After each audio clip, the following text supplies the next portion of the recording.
Members are already on the picket. Gabe, the UAW members, are now officially on strike. You can hear the horns right now. You are there in Wayne, Michigan, where the UAW president, Shawn Fain, and other members are already on the picket line. What is the mood like where you are right now? This is very significant. Laura, it is. It's history. It's the first time we've seen this simultaneous strike against the big three automakers in the United States. We're outside a Ford plant right now, and you can probably hear that energy. It has been a bit chaotic here the last few minutes. Hundreds of people flowing in to be on this initial strike line. You can see it behind me. This is history playing out. Now, I want to bring in, it was Ashley, is that right? Amanda, Amanda Sinclair. Amanda, you work on the box line, you said, for Ford. Is that right? Yes. Okay, so you are now on strike, along with about 3,000 other people who work here at the factory. Tell me how you're feeling tonight. I feel it's worth it being out here on strike because we need more money. Like the cost of living that went up, so that's why I'm out here. I just got off work and I came out here to strike. You were working until just a few minutes ago? Yeah. Okay. And what to you in this negotiation is most important? What are you looking for? Cost of living, more money, everything that we asking for. As of tomorrow, it seems... She's looking for cost of living. A right-wing propagandist will love that little snippet if they even dare to cover this with any substance at all. You're going to be on strike pay. Is that your understanding, making about $100 a day? Yeah, that's not enough at all. Yeah, how are you going to get by, and how long are you ready to be on that picket line fighting, making only $100 a day? I don't know how I'm going to survive, but I'm going to do it. I'm going to be out here striking. Well, thank you so much for your time, Amanda. Appreciate it. And again, if you look behind... Another angle right-wing media would take on something like this is if she's got enough money to survive on $100 a day, does she really need an increase in pay? Is she really struggling that much if she can survive on $100 a day? Right? This is the kind of stuff you're going to get from right-wing media if they even cover this at all. Behind me, Laura, this is what history looks like. Hundreds of people. We know there are 3,000 members who are going to be striking at this location, just one of three. There's also a GM plant in Wentzville, Missouri, and a Stellantis plant in Toledo, Ohio. Between the three, about 13,000 members. The question is, Laura, how much of a disruption is that going to cause to the auto manufacturing industry here in the United States? Because obviously, when cars can't be finished, if certain parts can't be made, it could shut the whole process down across the country. There's concern about that and about the economic impacts. But that's not what tonight is about. As you can hear, the energy, people who are excited, and it seems like they are ready for this to potentially last a while. How long is a mystery. It just started about, as you know, 2 minutes ago. I mean, just thinking about the significance, the woman you just spoke to, coming off of work, prepared now to strike, waiting, she says, perhaps as long as it would take to get what is owed to them in their beliefs, using the phrase that she thinks it's worth it to do so. 13,000 members. I mean, there are these 3 locations now across the country. Are the major automakers, Gabe, saying anything tonight about now where we are on strike? Well, look, we've heard from the president of Ford today. We know there has been frustration from these automakers who feel like the union has waited, has not negotiated in good faith, that they have offered large pay increases up to 20%. We know the union is seeking 40%, but it seems like there is still a wide gap between them. Listening to these car companies talk tonight and basically say they have come to the table, but as of now, seems to have been little progress, Laura. I mean, they're talking a lot about these tiers, people who are being working in the same positions, getting paid at different amounts, hoping to end that, of course. Just looking at the energy behind you, Gabe, since you've arrived, it has increased almost exponentially in the size of the crowd behind you. Drivers going by, honking, likely in support of what is happening right now. And by the way, we did invite the 3 executives from all 3 of the auto companies. They have declined to join us tonight. Gabe, we're going to keep checking back with you. Stay there and keep us informed about what's happening on the ground. Joining me now is Congresswoman Haley Stevens, a Michigan Democrat who supports the strikers. Congresswoman Stevens, they are officially on strike. It happened moments ago. It is historic, and you are standing in solidarity with the UAW members. How significant is this strike? Well, you've got that right. I'm absolutely standing alongside the hardworking men and women of the UAW, and I want to thank Gabe for being out with the workers striking. I think Amanda's story is it just me, or does that woman really seem like she's working really hard to make this story seem so exciting? Doing her thing, man. Content creators. So, this is my expectation of how this is going to go down. One of the main focuses of this channel is media critique in the media. So right now, this is a historic event. It's historic. So it's all fun and games. So we're going to see some coverage from mainstream media. There's CNN, oh, this and the workers, this and that. It's just starting out. So it's all fun and games. So corporate media can get their clicks on this. Pay attention to the timeline and watch the arc as they start to curve and bend in the direction of the corporations. Right now, again, it's all fun and games. Solidarity! Right? But pretty soon, they're going to get closer and closer to the reality that the people being hurt by this are the ones that are paying their salaries. These automakers advertise their products on these networks, these corporate news networks, right? So, watch as we start to see less and less coverage over time. Watch as the rhetoric starts to change. Ultimately, we're going to get in a conversation about how this hurts the economy and, demonizing the strikers, right? Because while they're out there doing this, they are, people that are trying to get cars, they can't get cars, they're going to push the prices of cars up, which is going to add to inflation. People are already struggling. We already saw we went through years with, used car prices being so high because you can get new cars. Now we're getting another scenario where it's going to be hard to get new cars, so that's going to potentially push the used car prices up, right? And I'm sure they're going to find other angles to demonize the strikers and focus on negative impacts of this that they attribute to them. But we'll never see them point the finger at the corporations. We'll never see them focusing too much on the record profits of these companies, how much money they have, how much money is going to the top, right? And the fact that it's pretty easy for them to increase the pay, right? And even if, let's say, someone like me got onto CNN and I talked about these things, there'd be a quick response of slippery slope. Don't negotiate with terrorists. That's what they would look at these strikers as, terrorists.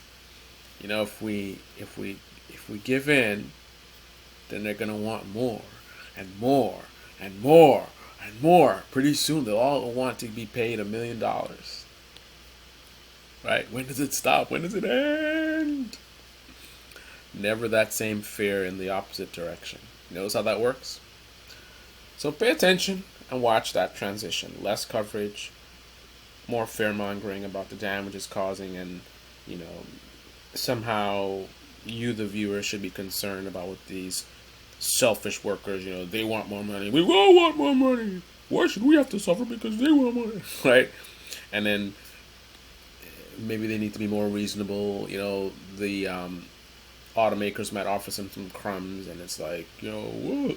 Isn't it better that they take this little thing than to get nothing? Then there's right-wing media. For some reason, and if I were a conservative, I would be concerned about this. Right-wing media never seems to be concerned about things that really concerns regular everyday people. It's really shows that they are really anti-liberals. They're not conservatives, they're anti-liberals. That's what their content is all about. What they are focused on and what they're interested in, it is going against liberals. That's it. That's all. Right? So if there is a church that is found to be molesting a bunch of young boys, the same channels that would make dozens of videos about in schools there are books that might show a picture of a vagina, right? They'll make dozens of videos talking about that book, of the picture of a body part in the context of education. That's indoctrinating the kids, it's inappropriate, Save the kids, save the kids, right? A picture will get far more attention than actual children being molested, particularly because it's by a church. What's the anti-liberal angle there? These right-wing content creators don't care about anything. They don't care about this country. They don't care about conservatism. It's all about anti-liberal content. If some children are being molested and there is a anti-liberal angle, then yes, they'd be interested. Let's say, for example, someone related to Nancy Pelosi is accused of molesting children. Then all of a sudden, oh, look at this, the poor children and this and that, we gotta save the kids. 1,000 boys molested by a Catholic church. Almost no coverage. Don't care about the kids then. Right? Worried about the kids seeing a picture. Don't really care about some... And I'm sorry. I want to skip this part. If you get easily triggered, I'm going to get a little graphic here. Concerned about potentially children seeing a picture of a body part. Not so concerned about a sick adult, too graphic. Putting things inside the bodies of a child. Thousands of them. Potentially scarring them for life. Is it possible for them to actually care about kids and to care about the picture, the assaults? Or does this definitively prove they don't actually care about the kids and they're just pandering to their audience and playing with their emotions? And that's their whole... If people are out there protesting regarding something that is anti-liberal, CRT, we're sick of CRT, we're sick of BLM, don't take away our guns, they would have interest. But the blue-collar, regular, everyday Americans that are struggling to pay their bills, barely surviving, while the elites in Congress make millions. These regular, everyday people who work in factories, where time, the people at the top have been taking more and more of the pie, these corporations, increasing their pay, while wages stagnate. Wages for the same people that are watching and donating to Ben Shapiro, Stephen Crowder. If there is a movement to address this, to make sure they get fair wages so they can support their families, right? Family values.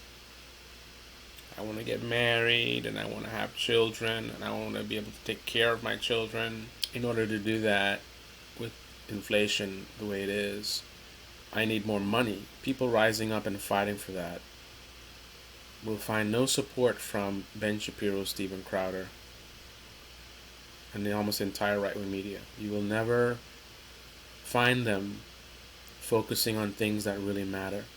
It's only culture war stuff. It's only anti-liberal stuff. When we the people rise up to fight for something better, you can almost be guaranteed to find right-wing media doing the dirty work. For the elites and the 1% don't want you to organize. They don't want you to fight. Right? They want you to fight each other. They don't want you to fight them. They want you to think of these strikers as greedy, selfish. Mob mentality. Oh, it's mob mentality. And they want you to focus on every flaw within the unions. Unions, like anything else, is not perfect. But rather than focus on, let's address the issues with unions, they just want to focus on the negatives of unions to say, no, unions suck. The people rising up to fight for something better. And remember, this is, if these folks were really conservatives, this should be pro-conservative. By increasing the salaries of these people, you're allowing them independence and freedom, right? Give them the money. Don't make them depend on the government and the so-called handouts. Give them more salary so they can be on their own, right? pull themselves up by their bootstraps, start a family, get married, start a small business, be self-sufficient. So what the unions are pushing for support ultimately conservative values, right? Because you have regular, everyday, blue-collar workers, right? They're not worried about this woke stuff and, CRT and these drag shows and all that. They're worried about family values. Where's the family value when you can't afford your family? You can't afford to feed your family. You can't afford to... Your kids don't feel safe when you don't feel safe because you don't have the money to perhaps live in a better area. Where's the family values then? True conservatives would support unions, and if they identify issues with the unions, they would focus on correcting those issues rather than being against union and serving the elites. If I'm a CEO of one of these automakers, one of my biggest allies are going to be conservative media. I need people to put some noise, fairmonger, how it's gonna ruin the economy, and this is mob mentality, and this is greed, and all the stuff that you're gonna be hearing from right-wing media. Right? Right. This is the Debate Me channel. Debate me in the comment section below. Click on the like button, subscribe, smash that bell. Be well. Comment below. Let me know your thoughts.